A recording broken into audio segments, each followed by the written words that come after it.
भाजपा ने सीट घोषित की और भाजपा में भगदड़ मची। द लाइव टीवी, सच सबसे आगे। दोस्तों, कर्नाटक में चुनाव होने जा रहे हैं। आप सब जानते हैं कर्नाटक पूरी तरह से चुनावी मोड में है और अगले महीने कर्नाटक में सरकार बनने और गिरने के फैसले हो जाएंगे। क्या होगा? जैसे कांग्रेस पार्टी ने पहले ही अपनी सूची जारी कर दी थी बीजेपी से प्रत्याशियों की, बीजेपी ने बहुत देर में जारी करी, लेकिन सरकार में रहते हुए भारतीय जनता पार्टी के लिए मुसीबत हो चुकी है टिकट वितरण होने के बाद से जिन लोगों का, जिन नेताओं को नाराजगी थी, उनकी नाराजगी खुल के सामने आ गई है और बड़े बड़े दिग्गज चेहरे जो हैं वो तो इस्तीफे दे चुके हैं। लेकिन ये बताया जा रहा है, ये क्लेम किया जा रहा है कि 40 बीजेपी के दिग्गज नेताओं के इस्तीफे होने जा रहे हैं। उनके बगावती तेवर से पार्टी परेशान है। HW न्यूज ने इसको दावा किया है और ये कहा है कि 40 लगभग, ऐसे सूत्र कह रहे हैं कि 40 सीट्स ऐसी हैं जहां भारतीय जनता पार्टी को बगावत का सामना करना पड़ रहा है। लक्ष्मण सवदी वहां के पूर्व उप मुख्यमंत्री बीजेपी के, उन्होंने इस्तीफा दे दिया। कांग्रेस पार्टी ने उनको टिकट दे दिया है। बीजेपी के लिए मुसीबतें हर जगह बढ़ रही हैं और कांग्रेस ने ट्वीट भी किया है जिसके अंदर पूरे जो वहां के नेता हैं बड़े बड़े, चाहे वो DK शिव कुमार जी हों या सिद्धरामैया जी हों पूर्व मुख्यमंत्री, और रणदीप सुरजेवाला जी जो कांग्रेस के वहां के प्रभारी हैं, उन्होंने बयान जारी करके ये दिया है और कांग्रेस ने उसको ट्वीट करके लिखा है, कर्नाटक में बीजेपी ने कैंडिडेट की लिस्ट से पर्दा क्या हटाया, बीजेपी खुद ही बेपर्दा हो गई, इस्तीफों की झड़ी लग गई, बीजेपी नेता पार्टी छोड़कर जाने लगे। खैर, ये तो महज ट्रेलर है, पूरी फिल्म अभी बाकी है। तो यहीं पर जिन नेताओं के इस्तीफे हो चुके हैं, उन नेताओं के नाम भी कांग्रेस ने जारी किए हैं, मीडिया में भी चल रहे हैं। बड़े बड़े नेता हैं, कोई मामूली नेता नहीं है जिनके इस्तीफे हुए हैं। मैं आपको दिखा देता हूं। कांग्रेस ने लिखा है, देखा आपने जो कहा था वही हुआ, कर्नाटक बीजेपी में भगदड़, इस्तीफों की बारिश। Laxman Savadi, ex deputy CM, और ये तस्वीर आप देख सकते हैं लक्ष्मण सवदी पूर्व मुख्यमंत्री जी की। उसके बाद DP नारीबोल पूर्व विधायक तस्वीर के साथ है, इनका भी ये। इन तस्वीर को देखिए, ये MP कुमारस्वामी विधायक हैं, इस्तीफा दे चुके हैं। रामप्पा लमानी विधायक हैं, इस्तीफा दे चुके हैं।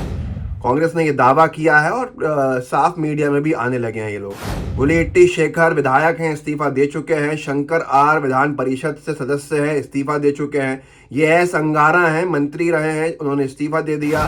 सिटिंग मिनिस्टर का इस्तीफा होना कितना बड़ा झटका होगा बीजेपी के लिए, इसका अंदाजा आप लगा सकते हैं। येदियुरप्पा जी को प्रभारी बनाया हुआ है पूरे चुनाव का वहां पर, और उनके कंधे पे चुनाव लड़ा जा रहा है। लेकिन उन्हीं के करीबी डॉक्टर विश्वनाथ येदियुरप्पा जी के जो करीबी हैं, उन्होंने भी इस्तीफा दे दिया है। यहाँ बीजेपी के लिए मुश्किल जो है वो आसान होने का नाम नहीं ले रही है। और बीजेपी में जो आरोप बीजेपी की तरफ से लगते थे, कांग्रेस में भगदड़, समाजवादी पार्टी में भगदड़, इसमें भगदड़, उसमें भगदड़, अब बीजेपी खुद ही भगदड़ के दौर से गुजर रही है कि ऐसे दिग्गज नेताओं के इस्तीफे चुनाव से पहले होने से बीजेपी का हाल क्या होगा, इसका अंदाजा आप लगा सकते हैं। जो पूर्व मुख्यमंत्री हैं शेट्टर साहब, उनकी नाराजगी भी जग जाहिर है। इस वक्त नड्डा जी उनको बुला चुके, उनसे मीटिंग हो चुकी, उसके बाद भी उनके बगावती तेवर देखने को मिल रहे हैं। न्यूज़ 24 ने लिखा है, कर्नाटक के पूर्व CM शेट्टार ने बीजेपी को दिया अल्टीमेटम, कहा टिकट नहीं मिला तो पार्टी को 25 सीटों का नुकसान होगा। 25 सीटों का नुकसान। बड़ा विषय यह है कि ये इतने बड़ा गड्ढा बीजेपी के लिए बढ़ता जा रहा है, बनता जा रहा है, और गोदी मीडिया से सब कुछ गायब है। बड़ा अच्छा लिखा है सूर्य प्रताप सिंह, रिटायर्ड IAS, जो उन्होंने, कर्नाटक में बीजेपी में घमासान मचा है, किसी चैनल को दिखाई नहीं दे रहा। सचिन पायलट के अनशन पर तो भीज कर चिल्ला रहे थे। एक सचिन पायलट का अनशन था और पूरे चैनल्स पर चल रहा था। और अब बीजेपी के लिए ये कहा जा रहा है कि लगभग 40 नेता दिग्गज जो है इस्तीफे दे देंगे।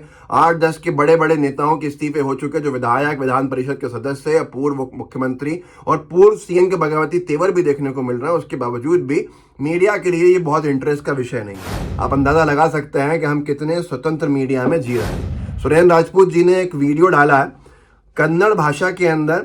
वर्तमान MP श्री MP कुमारस्वामी जो बात कह रहे हैं वो सुनिए इसमें, कि भाजपा 50 सीटें भी नहीं ला पाएगी।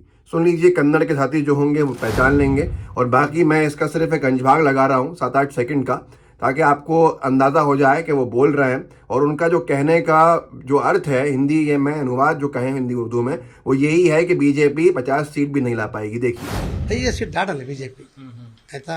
ಹಾಗೆ ಬಿಜೆಪಿ ನೆಲಕಚ್ಚವರೆಗೂ ಸಂಪೂರ್ಣ ಮಕಾಡಿ ಮಲಗವರೆಗೂ ಸಿಟಿ ರವಿ ವಿಶ್ರಾಂತಿ ಪಡೆಯುವುದಿಲ್ಲ. यहाँ पर एक तो बीजेपी के जो नेता हैं उनमें भगदड़ इसलिए मची है कि बीजेपी के कई नेताओं के टिकट कट गए जिन्होंने बीजेपी के लिए खूब राजनीति करी। किसी ने ध्रुवीकरण करने के लिए ईश्वरप्पा जैसे नेताओं ने अजान को बुरा भला कहा, खुदा के बारे में, अल्लाह के बारे में अपशब्द बोला, और वहीं पर ऐसे नेता जिन्होंने हिजाब को लेकर विवाद खड़े किए बीजेपी के लिए, उन सब के टिकट जो हैं वो कट गए। लेकिन टिकट किसको मिले? 4,000 करोड़ के घोटाले के आरोपी को टिकट दिया है। ये सत्य हिंदी ने लिखा है। कर्नाटक में 4,000 करोड़ के घोटाले के आरोपी को बीजेपी का टिकट, और ये आप खुद देख लीजिए। आगे इन्होंने लिखा है कि बीजेपी ने कर्नाटक में एक ऐसे शख्स को टिकट दिया जो 4,000 करोड़ के घोटाले में आरोपी है। सीबीआई ने इस पूर्व अधिकारी के खिलाफ चार्जशीट दायर कर दी थी। बीजेपी ने खुद करप्शन के इस मामले को जोर शोर से उठाया था। इस अधिकारी पर भी बीजेपी ने आरोप लगाए थे, लेकिन बीजेपी ने अब उसी आरोपी को टिकट से नवाजा है। ये विचार है, ये विचारधारा है, कहाँ जाएंगे, कहाँ से लाएंगे। हर बार जो थूक होता है पलट के इनके ऊपर आ जाता है, और पता नहीं क्यों इस तरह के काम करने पड़ते हैं आज एक सरकार बचाने के अंदर। द वायर ने बयान छापा है। इन सब हालातों के बीच एक बयान आया येदियुरप्पा जी का। हिजाब हलाल मांस पर विवाद अनावश्यक थे, मतलब इसकी जरूरत नहीं थी। मैं इनका समर्थन नहीं करूंगा, ये कहना है येदियुरप्पा जी का। बदली बदली भाजपा, मजबूर भाजपा, क्या कह सकते हैं, जो भी आपको समझ में आए आप उसको कह सकते हैं। विक्रम ने लिखा है, कर्नाटक में जिस नागराज को भाजपा ने टिकट दिया है वो 4500 करोड़ के आईएमए घोटाले में आरोपी है, लेकिन भ्रष्टाचारी कांग्रेस है। सबसे हैरानी की बात यह है कि जब इस अधिकारी के ऊपर आरोप लगे, बीजेपी ने खूब हंगामा खड़ा किया था, बीजेपी ने इसका खूब विरोध भी किया था, लेकिन अब बीजेपी अपनी गोद में इसको बैठाने को क्यों मजबूर हुई है, ये बड़ा विषय है जो समझ में आपके भी आता होगा, मुझे भी आता है। इस वीडियो को आगे बढ़ाइएगा, लोगों को जागरूक कर सकते हैं, कीजिए।